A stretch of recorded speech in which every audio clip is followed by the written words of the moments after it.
She claims that George Bush Sr. used ancient magical hand signals to directly control her subconscious mind. She also claims that Bill Clinton was under mind control.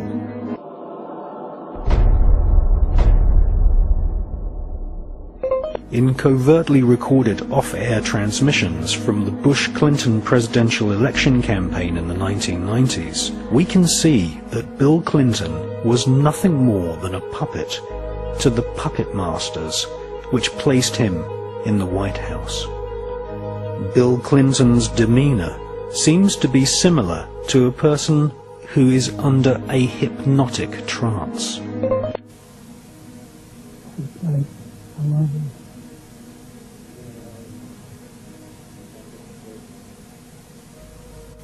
Can we do any more? We'll do some more. We'll do some more. I'll do some more for you. Talk. We don't all talk all today.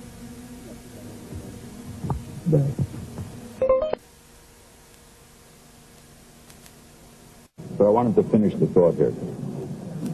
That's the one break we have to hit live. It's been around the world, but it's hard to believe we're being watched in 151 countries. Crazy. Ted Turner changed the world. Big fan of yours. He would serve you exactly. You know what I mean? I'm really surprised. He's ready. What's he got left in the game? After you're elected. Think about it. That's for sure. Great guy to work for, too.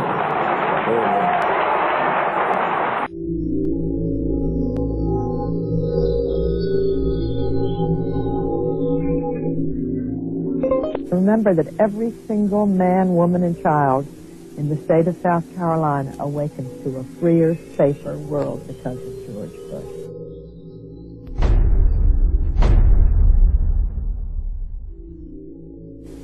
I would remind people every single morning we all awaken to a safer, freer world because of George Bush.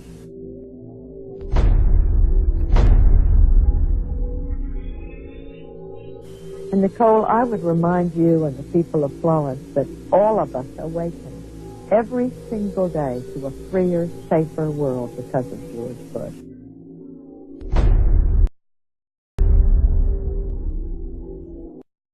They themselves awaken every single day to a freer, safer world because of George Bush. Official U.S. policy has consistently regarded Tibet as a part of China, although an autonomous region within China. We have no evidence at this point that the Chinese government is engaged in any policy or in any actions aimed at wiping out the Tibetans or, in short, reflecting a policy of genocide either against the Tibetan people themselves or against their culture. At one point in this interview, we see that his mind control programming breaks down. What about self-determination for Tibetans?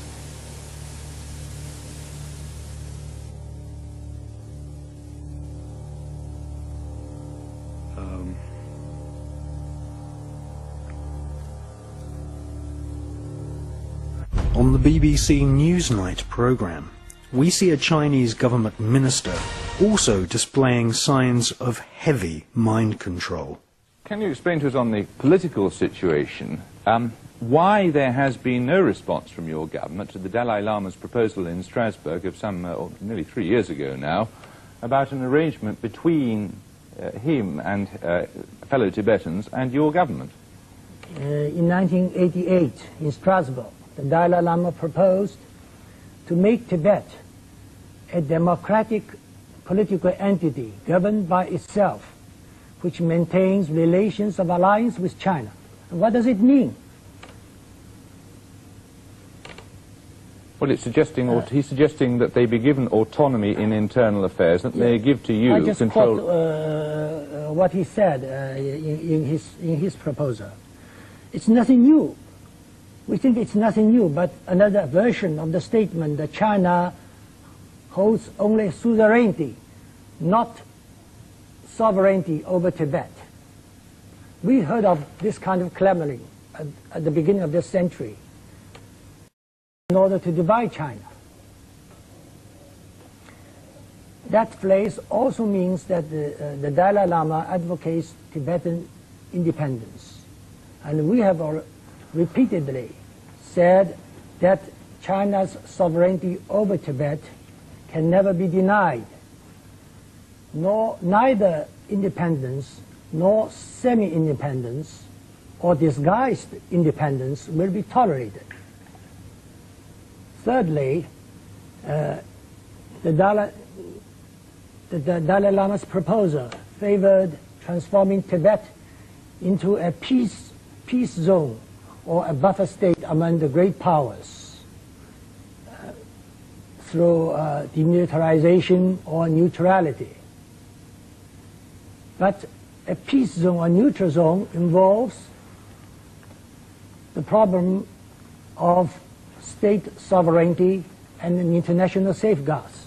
So it is out of the question for a country to establish in one of its regions a peace zone or a neutral zone with its neighbors.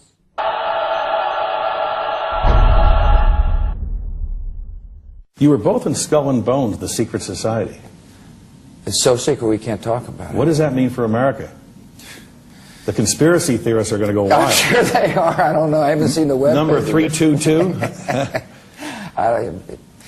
Before we go, you and George Bush were both members of Skull and Bones, the secret society at Yale. The rule is, if someone mentions Skull and Bones, you walk out of the room. If you're both in a you're both in a presidential debate, and the moderator says Skull and Bones, do you both leave the podiums? I doubt it. You'll hang in there. I think you'll see both of us have a terrific... You know, I'd love to have a debate with the president right now.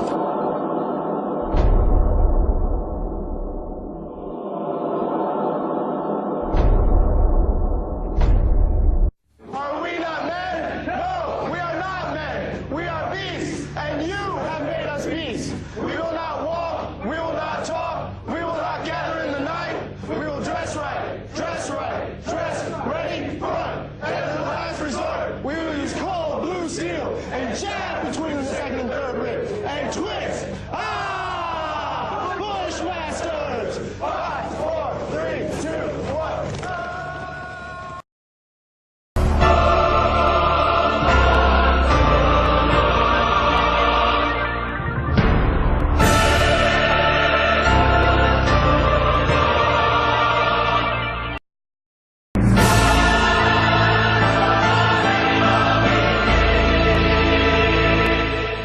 The 2.7 million people who wear our country's uniform, active, guard, and reserve, comprise the finest military in the history of the world.